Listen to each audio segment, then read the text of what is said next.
Imagine you are locked inside a cold stone cell. The year is 399 BC. Tomorrow morning, you are scheduled to die by drinking hemlock, a agonizingly lethal poison. But suddenly, the wooden door creaks open. It's your closest friend, Credo. He hasn't come to say goodbye. He has come to break you out. He has bribed the prison guards. A ship is waiting at the harbor to carry you away to safety, to a comfortable life in exile where you can grow old with your family. Your friends want you to live. Your family needs you to live. Even the judges who sentenced you secretly expect you to run. Escaping is the easiest, most logical thing to do. But you look at your friend, smile gently, and say, no. This was the reality for Socrates, the father of Western philosophy. Offered a flawless, guaranteed escape from an unjust death sentence, he chose to stay and die. Why? Why would a man choose a gruesome execution over freedom? The answer reveals a truth far deeper than a simple historical execution. It reveals a radical mindset. To understand why Socrates chose to die, we first have to understand how he lived. Socrates didn't teach in a fancy, closed-off academy. He walked the dusty streets of Athens barefoot, wearing the same ragged tunic every day. His self-appointed mission, to question everything. He would approach politicians, military generals, and wealthy merchants and ask them seemingly simple questions. What is justice? What is courage? What is piety? When they gave him confident answers, Socrates would gently peel back the layers of their logic using what we now call the Socratic method, a form of cooperative argumentative dialogue. Time and time again, he proved that the most powerful men in Athens actually knew absolutely nothing about the virtues they claimed to possess. Socrates called himself a gadfly, a persistent, annoying insect stinging a large lazy horse, which was the city of Athens, to keep it awake and conscious. But while the youth loved him for exposing the hypocrisy of the elite, the powerful men of the city grew to deeply despise him. After Athens suffered a humiliating defeat in the Peloponnesian War, the government needed a scapegoat. They needed to silence the insect. At the age of 70, Socrates was officially dragged to court. The charges against him were vague but incredibly dangerous, corrupting the youth and impiety, not believing in the gods of the city. The entire trial was a political trap. The Athenian elites didn't actually want to execute an old man and turn him into a martyr. What they really wanted was to humiliate him. Under Athenian law, after being found guilty by a narrow margin, Socrates had the right to propose his own alternative punishment to execution. They expected him to beg for mercy, pay a fine, or ask for exile. If he chose exile, the elites would win. They would get him out of Athens, and Socrates would look like a coward who didn't truly believe in his own philosophy. But Socrates refused to play their game.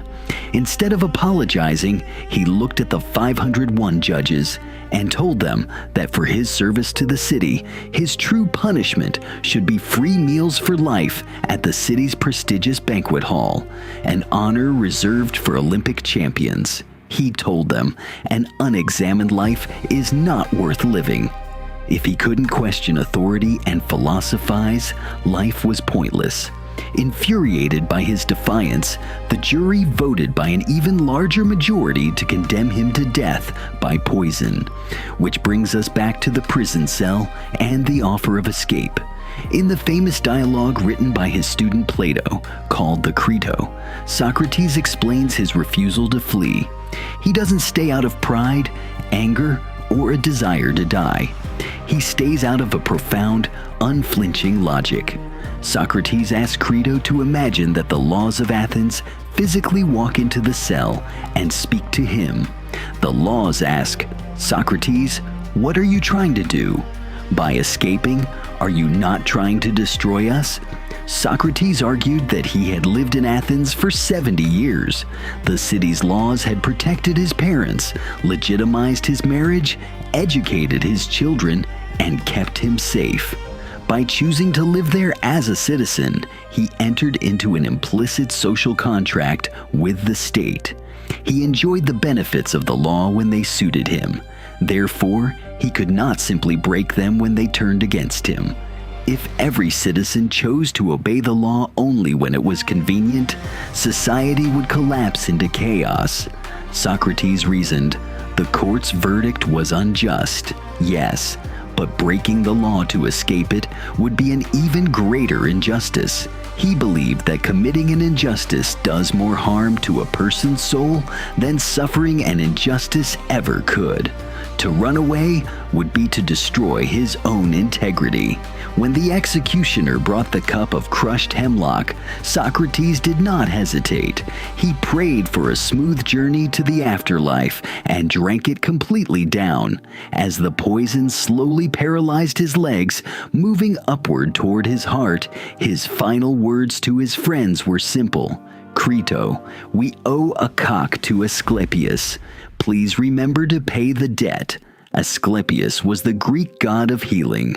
By treating death not as an end, but as a cure for the limitations of the earthly body, Socrates faced the unknown without a shred of fear. By choosing death over freedom, Socrates achieved something immortality could never give him. If he had run away, he would have lived a few more years as a forgotten, compromised old man in exile. His life's work would have been hollowed out by a single act of cowardice. By staying, he proved that his philosophy wasn't just a set of clever words. It was a truth he was willing to die for. He chose to destroy his physical body to preserve his soul, his principles, and his message. In the end, Athens killed the man, but they made the philosopher immortal. The ultimate lesson of Socrates' sacrifice is that our true character is not defined by the length of our lives, but by the depth of our convictions and our willingness to uphold them when it costs the most. He showed the world that a life surrendered to convenience or fear is far more tragic than a physical death faced with absolute integrity.